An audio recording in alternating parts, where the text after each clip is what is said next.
जय हिंद. आज आपण खूप महत्त्वाच्या आणि इम्पोर्टंट गोष्टीवर चर्चा करणार आहोत.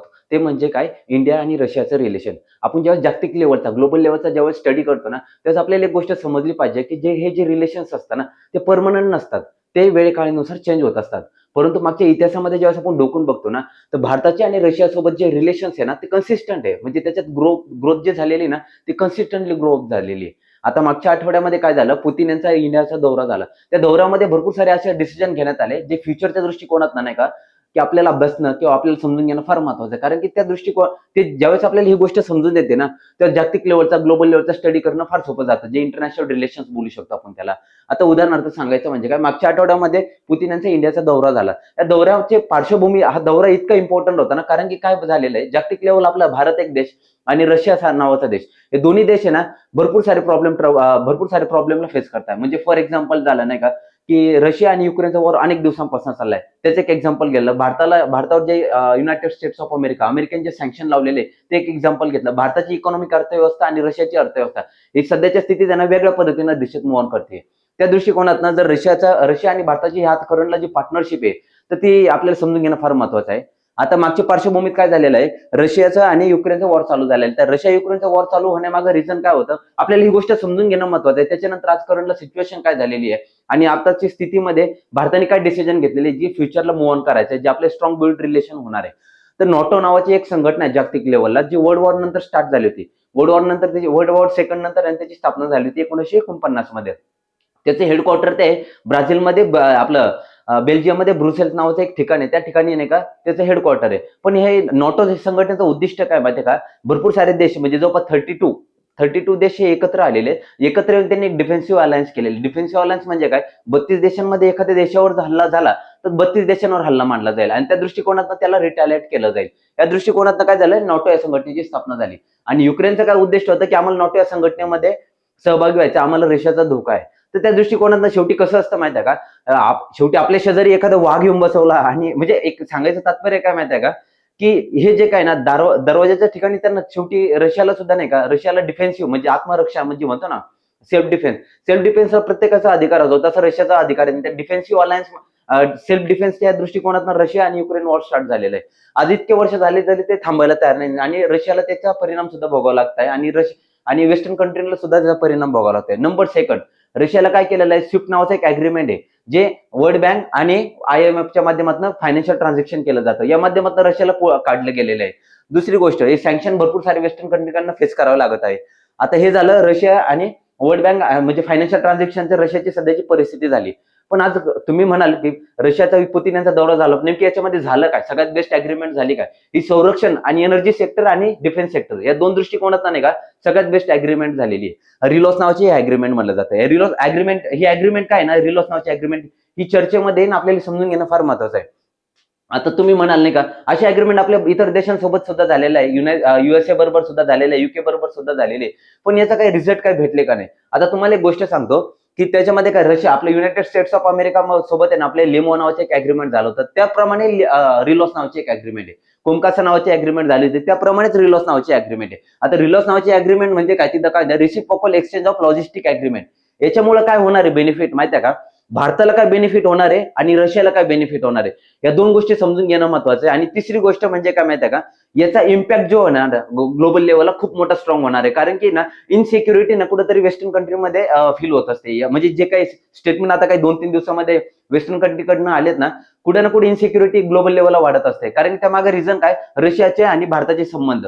म्हणजे एक सांगतो, बेस्ट मैत्रीचं जे रिलेशन्स असतं ना, बेस्ट फ्रेंडशिपचं रिलेशन, ते इंडिया आणि रशियाचं. कारण की जागतिक लेवलला नाही का, भारताच्या अगेन्स्ट भरपूर साऱ्या गोष्टी आहे आणि रशियाच्या अगेन्स्ट भरपूर साऱ्या गोष्टी. तरी हे रिलेशन आहे ना, अजून पण संपलेलं नाही, अजून स्ट्रॉंग बिल्डच झालेलं आहे.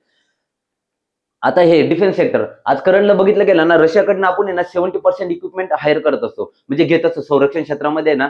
तो प्लॅन चाललेला आहे. त्याच्या मागे ब्रह्मोस नावाचं मिसाईल झालं, MiG-29 झालं, T-90 टँक झालं. आता करंटला S-400 मिसाईल झालं. तुम्हाला एक गोष्ट सांगतो, S-400 मिसाईलच्या बाबतीत एक गोष्ट सांगतो, का आता जो काही आपलं जे भारत पाकिस्तान पेहलगाम अटॅक नंतर जे वॉर चालला होता, जे सिंदूर ऑपरेशन चाललं होतं ना, सिंदूर ऑपरेशन मध्ये भारताचे जे वेस्टर्न बाउंड्रीज आहे ना, त्याला सपोर्ट करण्यासाठी भारताने म्हणजे S-400 मिसाईल खूप प्रोटेक्टिव्ह झोन म्हणून तिथं म्हणजे खूप प्रोटेक्टिव्ह म्हणून त्यांनी रिझल्ट पेश केला होता. म्हणजे काय माहिती आहे का, ज्यावेळेस S-400 मिसाईल आपल्याला रशियाकडनं परचेस करायचं होतं आणि त्यावेळेस अमेरिकेसारख्या देशांनी क्लिअरली सांगितलं होतं सँक्शन लावलेलं आहे. आणि त्यावेळेस डिफेन्स मिनिस्टर होते कोणकोणते? मनोहर पर्रिकरजी.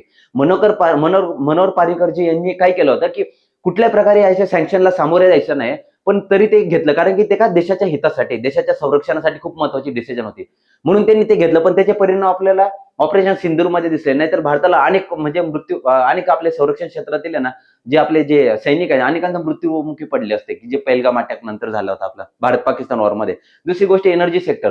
आपण जो क्रूड ऑइल जे घेत असतो, आता पहिले काय झालं होतं, अमेरिकेसारख्या देश, अमेरिकेचे आणि इराणचे रिलेशन आहे ना पूर्णपणे इतके स्ट्रॉंग नाही. म्हणजे पूर्णपणे इराणवर अमेरिकेने सँक्शन लावलेले आहे. त्या दृष्टिकोनात त्यांनी एक स्टेटमेंट दिलं होतं, जो पण व्यक्ती इराणकडनं क्रूड ऑइल सारखं किंवा व्यापार करेल, तर त्यांच्यावर सँक्शन लावले जाईल. भारताने त्या दृष्टिकोनातनं काय केलं होतं, इराणकडनं ऑइल परचेस करणं कमी केलं आणि त्याची डिपेंडन्सी रशियावर वाढवली. पण आता सध्याच्या स्थितीमध्ये ना अमेरिकेने सुद्धा तशाच भरपूर दबाव आणला. तरी भारताने ना, आपल्या देशाने एक गोष्ट केली, की आम्ही हे काय करणार नाही. कारण की आपल्या देशाच्या हिताच्या ज्या गोष्टी ना, त्या गोष्टी आता ऍक्शनल डिसिजन अशा घेतल्या जात आहेत. एनर्जी सेक्टरची सुद्धा, म्हणजे सांगायचं तात्पर्य काय आहे, रिलॉस अग्रीमेंटचा फायदा कुठे डिफेन्स सेक्टरला होणार आहे, एनर्जी सेक्टरला कळत न कळत बूस्ट भेटणार आहे. आणि नंबर थर्ड म्हणजे काय माहिती आहे का, आता आर्टिक ओशन नावाचं एक ओशन आहे. म्हणजे रशियाची ही जी बॉर्डर आहे, हा रशिया नावाची कंट्री आहे. रशियाची बॉर्डर डायरेक्ट आर्टिक ओशनला लागते. आणि इथं नॅचरल रिसोर्सेसच्या दृष्टिकोनातून हा जो भाग आहे ना, हा खूप इम्पॉर्टंट आहे. आणि भारताला जो काय ना, म्हणजे हा ग्लोबल एक्सेस आहे. याला जसं अंटार्क्टिक हा रिजन आहे, ग्लोबल एक्सेस. म्हणजे तिथं कोणाची मोनोपोली नाहीये. भारताला सुद्धा नाही का, जर आर्टिक ओशन मध्ये जर फ्युचरला नॅचरल रिसोर्सेसवर नियंत्रण मिळवायचं असेल किंवा तिथं हेल्प घ्यायची असेल, तर आपण रशियाच्या माध्यमातून घेऊ शकतो. आणि जे रिलॉस अग्रीमेंट झालं, या माध्यमातून म्हणजे बॅकडोरने आपल्याला नाही का इथं सुद्धा हेल्प होऊ शकते. कुठं? आर्टिक ओशन मध्ये. आणि दुसरी गोष्ट, इथं व्लादिवोस्तोक नावाची त्यांची एक सिटी आहे आणि इथं भारताची चेन्नई नावाची एक सिटी आहे. ईस्टर्न समुद्र कॉरिडॉर, म्हणजे पूर्व समुद्र कॉरिडॉर आहे ना, इथं कळत न कळत बूस्ट भेटणार आहे. हे देखील तितकं समजणं महत्वाचं आहे. तिसरी गोष्ट, तुम्हाला एक गोष्ट सांगणं, हे बघा, हे आर्टिक ओशन आहे पूर्णपणे. आपल्याला इथला एक्सेस भेटला ना, आपला आत्मनिर्भर भारत जे काय ना, आपली जी संकल्पना आहे, मेक इन इंडिया नावाची जी संकल्पना आहे, यांना नकळत बूस्ट भेटणार आहे. नंबर सेकंड, एनर्जी सेक्टरला बूस्ट भेटणारच आहे. पण तुम्हाला एक गोष्ट सांगतो, इथं आशिया, आपलं भारत आणि आशिया, इथं पूर्व आशिया समिट भरली होती मागे. म्हणजे रशियाचा जो पूर्व भाग आहे ना, अंडर डेव्हलप आहे, इतका डेव्हलप नाही. तिथं पॉप्युलेशन कमी आहे, नॅचरल रिसोर्सेस भरपूर आहे. त्यांनी काय केलेलं आहे, की चीनच्या माध्यमातून, रशियाने काय केलं, चीनच्या माध्यमातून नाही का इथं इन्व्हेस्टमेंट करायचा प्रयत्न केला. पण चीनची पॉलिसी जागतिक लेवलला सगळ्या देशांना माहिती आहे. जरी या दोघांची कम्युनिस्ट विचारधारा जरी सेम असेल ना, तरी रशियासारखा देश चीनच्या बाबतीत डिफेन्सिव्ह मोडमध्ये चालत असतो. पण रशियाला एक गोष्ट माहिती आहे, भारतासारखा देश आहे ना, कधी स्वतःचा विचार करत नाही. म्हणजे जे फ्रेंडली रिलेशन आहे ना, फ्रेंडली रिलेशन स्ट्रॉंग पद्धतीने मूव्ह ऑन करत असतात. तर भारत आणि रशिया या दोघांमध्ये पूर्व शिखर समिट झाली होती. आणि या शिखर समितीचं उद्दिष्ट काय, इथे इन्व्हेस्टमेंट करायचं आणि भारताचा आत्मनिर्भर भारत, मेक इन इंडिया यांना एक न कळत आहे ना, बॅकडोरने ना बूस्ट भेटणार आहे. आता याच्या म्हणजे रिलॉस अग्रीमेंटच्या माध्यमातून जर विचार केला तर. नंबर सेकंड, एनर्जी सेक्टरला तर बूस्ट ऑलरेडी भेटणार आहे. Number third, United nation security council मध्ये भारताला परमनंट सीट नाही. जर भारताचं म्हणजे रशियाने काय केलेलं आहे, की भारताला डायरेक्टली इनडायरेक्टली भरपूर वेळा युनायटेड नेशन सिक्युरिटी काउन्सिलमध्ये सपोर्ट तर केलेलाच आहे.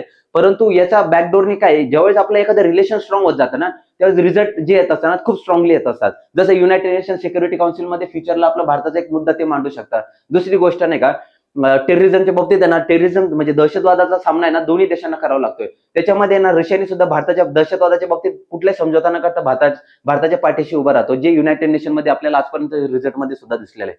नंबर सेकंड, तुम्ही म्हणाल की भारताला फायदा, पण रशियाला काय फायदा? रशियाला नाही का इंडियन ओशनचा एक्सेस भेटणार, जसं अरबी समुद्र झालं, हिंदी महासागर, बंगाल उपसागर झालं.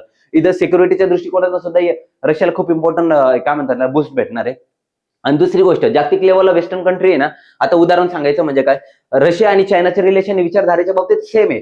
परंतु रशियाची डिपेंडन्सी ज्यावेळेस चायना होईल ना, चायना सुद्धा नियंत्रण करायचा प्रयत्न करेल रशियावर. त्या दृष्टिकोनातून रशिया काय करताय, याला सुद्धा काउंटर करण्यासाठी ना भारताची मदत घेण्याचा प्रयत्न करतात, म्हणजे बॅलन्स घेऊन चालण्याचा प्रयत्न करतात.